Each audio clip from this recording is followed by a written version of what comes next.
If you suddenly collapsed in the vast, sun-drenched savannah, surrounded by lions, would they spare you or see you as prey? Daniel, a veteran ranger, was about to discover the answer. The relentless sun blazed overhead like an immense torch, its heat pressing down on the golden grass. Sweat dripped from Daniel's brow as he moved cautiously, rifle slung across his back, hoping he wouldn't need to use it. Word of poachers had reached the ranger station. Illegal wire snares were scattered through the reserve, threatening the very lions he had sworn to protect. Each breath felt like inhaling molten metal as he scanned the dry plain for signs of human trespass. The horizon wavered in mirages, and even the grass seemed to shimmer with heat. Still, Daniel pressed on, driven by duty, though every step grew heavier as dehydration clawed at his throat. And exhaustion clouded his thoughts. How much longer could he keep moving before the heat claimed him entirely? Step by step, Daniel followed faint human footprints etched in the dust, evidence that poachers lurked somewhere beyond the next ridge. He spied a cluster of acacia trees looming ahead like silent sentinels, their twisted limbs offering scant relief from the sweltering sun. As he crept closer, he caught sight of a rusted wire snare dangling from a low branch, one of the cruel traps meant to capture unsuspecting lions. Anger flared in his chest at the thought of such brutality. Fear followed close behind, knowing that the same heat that ensnared animals could drain his own life. Daniel knelt and examined the snare, his heart pounding. When he reached for his radio, it crackled briefly before falling silent. A stark reminder that he was utterly alone. A sudden wave of dizziness washed over him, knees buckling like saplings in a storm. The ground rushed up, and before he could rally his strength, he collapsed beneath the sparse shade of an acacia tree, conscious of nothing but the scorching. Daniel lay face down on the dry earth, every limb numb, breath shallow and ragged. His canteen, his only lifeline, was nearly empty. Each swallow scorched his throat like fire. The radio no longer crackled. Silence enveloped him, broken only by the distant hum of insects. Darkness crept in at the edges of his vision, tempting him to surrender to oblivion. Yet something primal stirred within him, a guttural growl rolled through the air, deep and resonant. Vibrating against his chest, it was the kind of sound that travels through bones, calling him back from the brink of unconsciousness.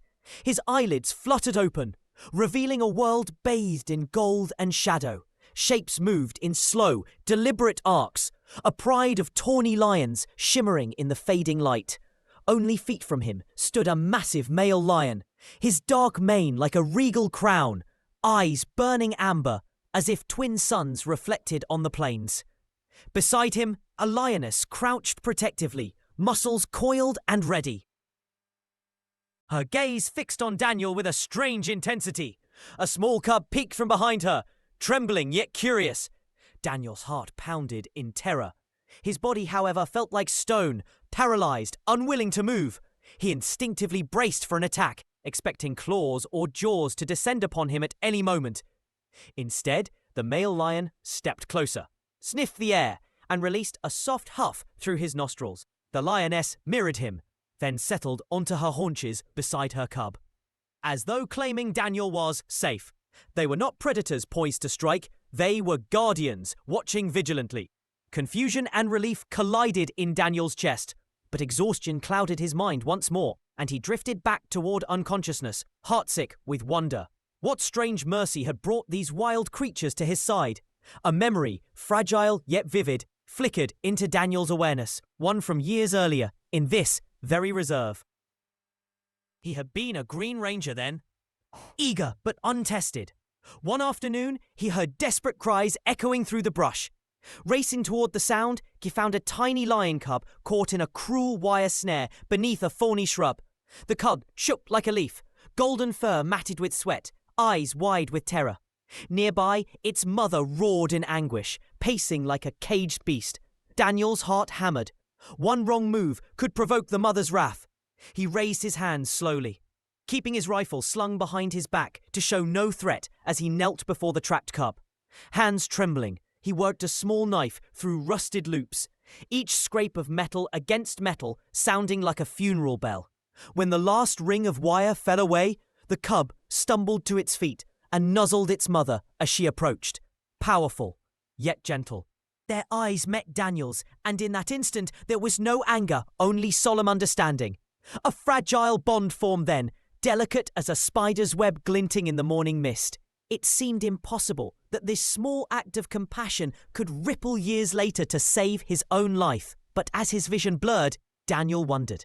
Had that cub grown to be the lion standing sentinel over him now? Under the acacia shade, Daniel lay between sleep and wakefulness as the sun dipped lower. Painting the grass in burnished gold, the lions moved with a quiet grace, their silhouettes fluid in the dusky light. The male lion's mane was now darker, fuller, framing his face like a halo. His golden eyes, bright as molten metal, never left Daniel. The lioness and cub nestled close, their bodies relaxed, but ears flicking at every distant rustle. In the distance, a pair of hyenas prowled the clearing's edge, their eerie giggles slicing through the still air. Utterly powerless. Could only watch.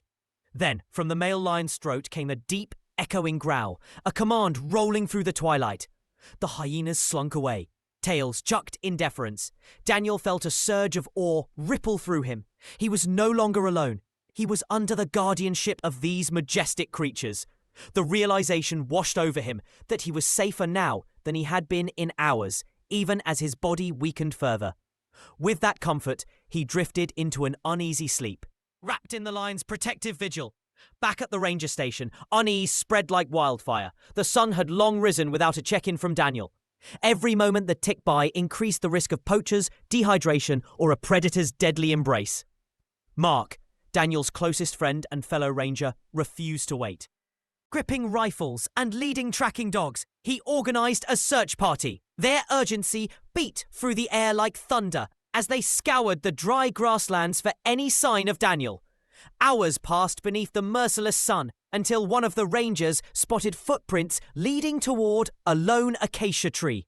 Hearts pounding, they rushed forward, only to halt in shocked silence.